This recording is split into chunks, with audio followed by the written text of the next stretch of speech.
መንግስት ሰላም አምጥቻለሁ እያለ በሚያወራበት በዚህ ሰዓት መሬት ላይ ያለው እውነት ግን የደም የእንባና የጦርነት ነጋሪት ነው። በአማራ ክልል የድሮን እልቂት፣ በትግራይ ዳግም ጦርነት ለመጀመር የተሰጠ ማስጠንቀቂያ፣ በአርሲ የተፈጸመ የጅምላ ጭፍጨፋ እና የወልቃይት ጉዳይ ሀገሪቱን እሳት ላይ ጥሏታል። ይህ ማርኮን ሚዲያ ነው። እውነቱን ያልተጣራውን የፖለቲከኞችን የጓዳ ምስጢር ቆፍረን ይዘን መጥተናል። አንድም ሴኮንድ እንዳያመልጣችሁ። አሁኑኑ ሰብስክራይብ ያድርጉ፣ የደወል ምልክቷን ይጫኑ፣ ቪዲዮውን ላይክ በማድረግ ይጀምሩ። ወደ ዝርዝሩ እንገባለን። ወገኖቼ፣ በአማራ ክልል ሰማይ ላይ ያለው ንስር ወይስ የሞት መልአክ? የመንግስት መከላከያ ሰራዊት በምድር ጦርነት ፋኖን ማሸነፍ ሲያቅተው አሁን ሙሉ በሙሉ ጭካኔ በተሞላበት የአየር ጥቃት ህዝቡን እያመሰ ነው። የፋኖ ኃይሎች አመራር የሆኑት ኮሎኔል አበራ ለሚዲያ በሰጡት መግለጫ መንግስትን አርበድብደውታል። ኮሎኔሉ ምን አሉ? የብልጽግና አገዛዝ ድሮንን እንደ እጅ ቦምብ ነው እየተጠቀመበት ያለው አሉ። አስቡት፣ ድሮን እንደ እጅ ቦምብ ሲጣል ኢላማው ማን ነው? ወታደራዊ ካምፕ አይደለም። በጎንደር፣ በባህር ዳር ዙሪያ፣ በሰሜን ሸዋ ማጀቴ፣ በደቡብ ወሎ ጃማና በዋግምራ ሰቆጣ። ቦምቡ እየዘነበ ያለው በገበሬው ጎጆ፣ በትምህርት ቤቶችና በጤና ጣቢያዎች ላይ ነው። መንግስት ጦርነቱን በፋኖ ላይ ሳይሆን በአማራ ህዝብ ላይ አድርጎታል። ኮሎኔል አበራ አክለውም መንግስት ፋኖን በድሮን አስፈራርቶ ለማንበርከክ ያሰበው ህልም ከንቱ ሆኗል። እኛ አዲስ ታክቲክ ቀይሰናል፣ ከተሞችን እየገባን እንወጣለን፣ ድሮን የህዝብን ትግል አያቆመውም ሲሉ አውጀዋል። ይህ የድሮን ጥቃት ንጹሃንን እየፈጀ እናቶችን እያስለቀሰ ነው። ታዲያ ይህ መንግስት ነገ ህዝቤ ብሎ ማንን ነው የሚያስተዳድረው? አሁን ደግሞ ወደ ሰሜን ወደ ትግራይ እንመለስ። ሰላም መጣ ብለን ስንጠብቅ የትግራይ ህዝብ በአደባባይ ወጥቶ በቃን አለ። በመቀለ፣ በሽረ፣ በአክሱም፣ በአላማጣና በሌሎችም ከተሞች በመቶ ሺዎች የሚቆጠሩ የትግራይ ተወላጆች መንገዶችን አጥለቀለቁ። ጥያቄያቸው ምንድን ነው? የፕሪቶሪያው ስምምነት ይከበር፣ መሬቶቻችን ይመለሱ፣ ተፈናቃዮች ወደ ቀያቸው ይግቡ የሚል ነው። ነገር ግን ከሁሉም በላይ ዓለምን ያስደነገጠው የህወሓት ሊቀመንበር ዶክተር ደብረጽዮን ገብረ ሚካኤል ያደረጉት ንግግር ነው። ዶክተር ደብረጽዮን እሳት ጎርሰው ቀረቡ። የፌዴራል መንግስት የትግራይን ህዝብ ከምድረ ገጽ ለማጥፋት አሁንም እየሰራ ነው፣ ይህን ከእንግዲህ አንታገስም ብለዋል። ይህ ቀጥተኛ የጦርነት ማስጠንቀቂያ ነው። ከዚህም በላይ ደብረጽዮን ለአማራ ህዝብ አንድ ታሪካዊ መልእክት አስተላልፈዋል። የአማራ ህዝብ ሆይ ስማ፣ መንግስት እኔና አንተን እያጋጨ የራሱን ስልጣን ለማራዘም እየሰራ ነው። የትግራይና የአማራ ህዝብ መዋጋት የለበትም ሲሉ ተናግረዋል። ይህ አባባል በ4 ኪሎ ቤተ መንግስት ውስጥ ከፍተኛ ድንጋጤን ፈጥሯል።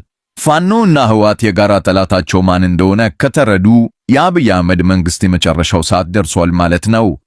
ግን ወገኖቼ፣ ፖለቲከኞች ቪላ ቤት ውስጥ ሆነው ጄኔራሎች በማይክሮፎን ሲፎክሩ፣ መሬት ላይ ያለው እውነት ግን የህዝብ ደምና የእናቶች እንባ ነው። እስቲ አስቡት፣ ያቺ በዋግምራ ወይም በጃማ የድሮን ድምፅ ስትሰማ ሕፃን ልጇን አቅፋ ወዴት እንደምትደበቅ ግራ የገባት ምስኪን እናት። ያ በአርሲ ጫካ ውስጥ ማታ ቤቱ ተሰብሮ 21 ቤተሰቦቹን በጭካኔ ሲታረዱበት ያየው አባት። እኛ እኮ ሰው ነን፣ የኢትዮጵያ ህዝብ እኮ ኃጢአቱ ምንድን ነው? ስልጣኔ ላራዝም፣ ካርታ ላስፋፋ በሚሉ ጥቂት ስግብግብ ፖለቲከኞች ምክንያት ለምን አገር የደም ጎርፍ ትሆናለች? ለምን ወንድም ወንድሙን በከባድ መሳሪያ ይቆላል? የተፈናቀለው የትግራይ ህዝብ በረሃብ ሲያልቅ፣ የአማራ ገበሬ በድሮን ሲቃጠል፣ የኦሮሞ ወጣት በግፍ ሲገደል፣ ይህ መከራ የምንከፍለው ዋጋ እጅግ የመረረ ነው። ሰማዩ ጠቆረ፣ ተስፋ የጨለመ መሰለ። ነገር ግን ስሙኝ፣ ልባችሁን አጠንክሩ።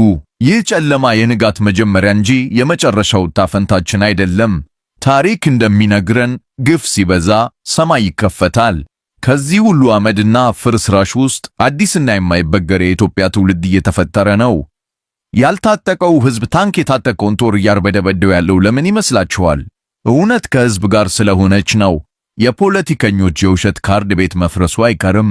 ኢትዮጵያዊነት አይሹነፍም። ዛሬ የሚያለቅሱት እናቶች ነገ የድል ዘፈን ይዘፍናሉ። ዛሬ የተዋረደው ወገን ነገ ቀና ይላል። አምላክ ሀገራችንን አልተዋትም። ጸንተን እንጠብቅ። ድል ለኢትዮጵያ ህዝብ። ከስሜታችን ወጥተን ወደ እውነታው ስንመለስ ወልቃይት ላይ ሌላ የጦርነት ፈንጂ እየተጠመደ ነው። የብሔራዊ ምርጫ ቦርድና የፌዴሬሽን ምክር ቤት በወልቃይት፣ ጠለምት፣ ሁመራና ራያ ምርጫ አይካሄድም ብለው መወሰናቸው የወልቃይት አማራ ማንነት አስመላሽ ኮሚቴን እጅግ አስቆጥቷል። ኮሚቴው ባወጣው ባለ 25 ገጽ ጥብቅ መግለጫ መንግስትን ፊት ለፊት ተጋፍጦታል። ይህ ውሳኔ ሕገ ወጥ ነው። ወልቃይት የአማራ መሬት ነው። የፌዴራል መንግስት ይህን መሬት የራሱ አድርጎ ሊወስደው እያሴረ ነው ሲል አጋልጧል። ኮሚቴው አክሎም በዚህ ጉዳይ ከማንም ጋር አንደራደርም፣ በአጥንትና በደማችን መስዋዕትነት ያረጋገጥነውን ማንነት የፌዴራል መንግስት በፖለቲካ ቁማር ሊቀማን በፍጹም አይችልም ሲል የመጨረሻውን ቀጭን ማስጠንቀቂያ ሰጥቷል። ይህ ማለት ምን ማለት እንደሆነ ይገባችኋል ወገኖቼ።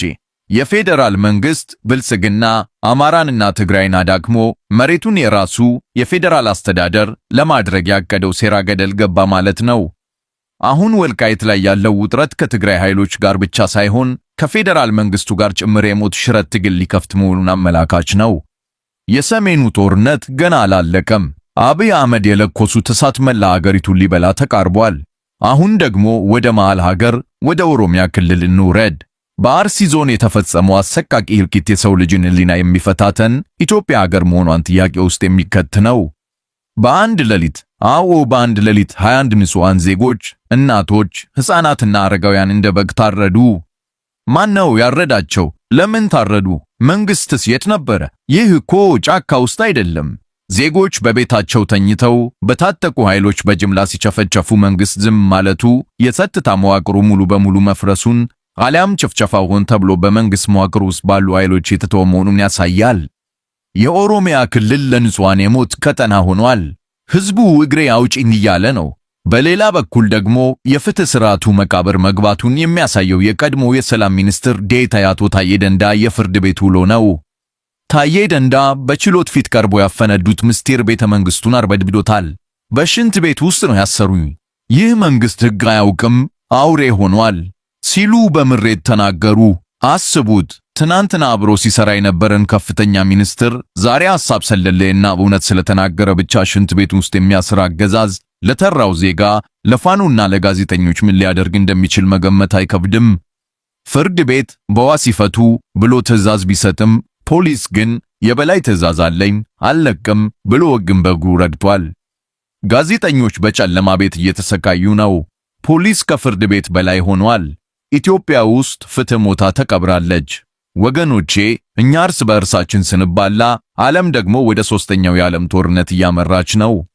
በእስያ አህጉር አዲስ የጦርነት እሳት ነደደ። ፓኪስታን ድንበር ጥሳ በአፍጋኒስታን ላይ ከባድ የአየር ጥቃት ፈጸመች።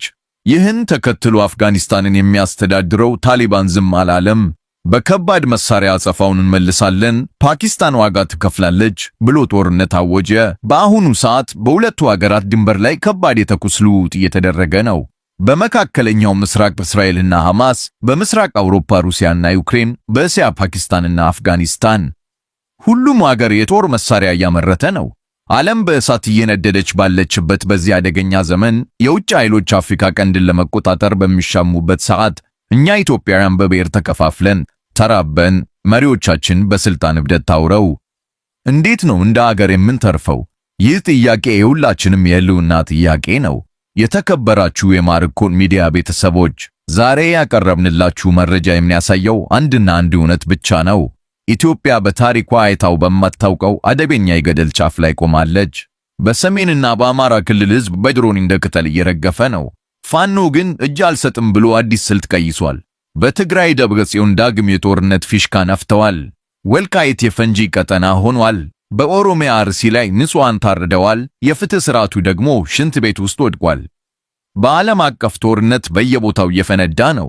ይህ ሁሉ ግፍ፣ ይህ ሁሉ ሞትና ክደት በዝምታ ሊታለፍ አይገባም። አብይ አህመድ አገር እያፈረሱ እኛ ተመልካች መሆን የለብንም። መረጃ ኃይል ነው። ይህን ቪዲዮ አሁኑኑ ሼር በማድረግ ለሁሉም ኢትዮጵያውያን ያድርሱ። እውነቱን በማጋለጥ የዜግነት ድርሻችንን እንወጣ።